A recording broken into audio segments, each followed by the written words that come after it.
নমস্কার, দেখছেন কলকাতা টিভি। আপনাদের সঙ্গে আমি ইন্দ্রাণী। শুরু করছি সংবাদ সারাদিন। যে খবরের দিকে নজর রাখবো, বিশ্ব হিন্দু পরিষদের নিদান যে বিয়ে করে হিন্দু জনসংখ্যা বাড়াতে হবে, এমনটাই বিশ্ব হিন্দু পরিষদের সভাতে বলা হচ্ছে যে বিয়ে করে হিন্দু জনসংখ্যা বাড়াতে হবে। পাশাপাশি তারা আরো বলছেন হিন্দু যুবক যুবতীদের বিয়ে করতে হবে 25 বছরের মধ্যে, কারণ বৈদিক মতে গার্হস্থ আশ্রমে প্রবেশের সঠিক বয়স 25 বছর।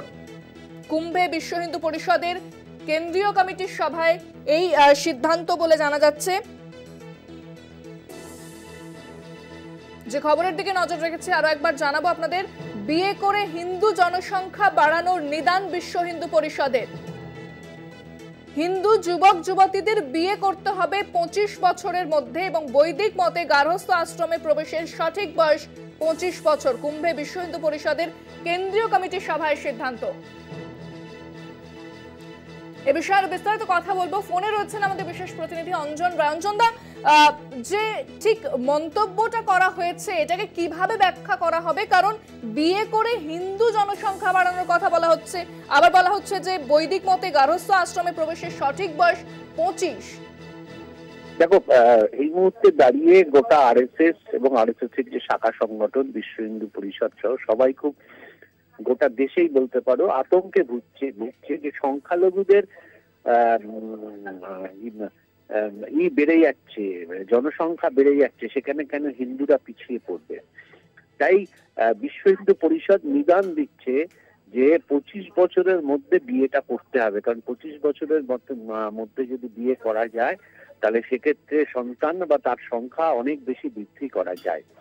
এবং সেই নিদান হচ্ছে মহাকুম্ভে বসে বিশ্ব হিন্দু পরিষদের সর্বভারতীয় সভায়, এবং সেটা বলা হচ্ছে প্রকাশ্যে যে হিন্দু যুবক যুবতীরা 25 বছরের মধ্যে বিয়ে করো এবং করে হিন্দুত্বের যে সংখ্যা সেই সংখ্যা বৃদ্ধি করো। কারণ এই দেশ হিন্দুদের দেশ, এতে অন্য সম্প্রদায়ের সংখ্যা ধীরে ধীরে বেড়ে যাচ্ছে, তাই সংখ্যা বাড়াতে এই কাজ করতে হবে। 21 শতাব্দীতে দাঁড়িয়ে আমরা এখনো বৈদিক যুগের চর্চা করছি, কারণ বৈদিক যুগে বলা আছে যে সাংসারিক জীবনে প্রবেশের সবচেয়ে বড় সঠিক সময় হচ্ছে 25 বছরের মধ্যে। জানি না মানুষ কিভাবে নেবেন, কিন্তু আজকের দিনে দাঁড়িয়ে কেউ কাউকে ডিকটেট করতে পারে না যে তুমি অমুক বছরের মধ্যে বিয়ে, কারণ তার চাকরির জীবন আছে। সে যদি চাকরি না পায় তাহলে সে কি করে আরেকজনের দায়িত্ব নেবে? ফলে নানা বিতর্ক সৃষ্টি হয়েছে এই বক্তব্যকে কেন্দ্র করে। একেবারে অঞ্জন, এবং যেই বিষয়টা বলবো যে আজকে প্রযুক্তি এত এগিয়ে গেছে, আমরা এত এগিয়ে চলেছি, কিন্তু তারপরেও বৈদিক মতে কি বলা হয় সেটা নিয়ে ভাবতে হচ্ছে, কারণ বিশ্ব হিন্দু পরিষদে কথা বলছে। অবশ্যই, কারণ বিজেপি সরকার থাকলে এই আরএসএস, এই বিশ্ব হিন্দু পরিষদ, এই বজরং দল, এদের আরো মাতব্বরি বাড়বে। মানুষের যে মৌলিক অধিকারগুলো আছে সংবিধান স্বীকৃত, সেই অধিকারগুলো খর্ব হবে। তারই একটা জ্বলন্ত উদাহরণ হচ্ছে এইটা, যে বিয়ে কখন করতে হবে সেটা ওরা ঠিক করে দেবে।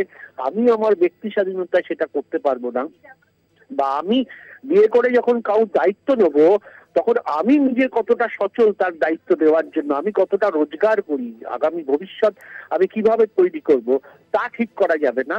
কারণ ওরা ঠিক করে দেবে যে 25 বছর হচ্ছে কাট অফ টাইম, সেই টাইমের মধ্যে তোমাকে বিয়ে করতে হবে, কারণ হিন্দুত্বের সংখ্যা বাড়াতে হবে।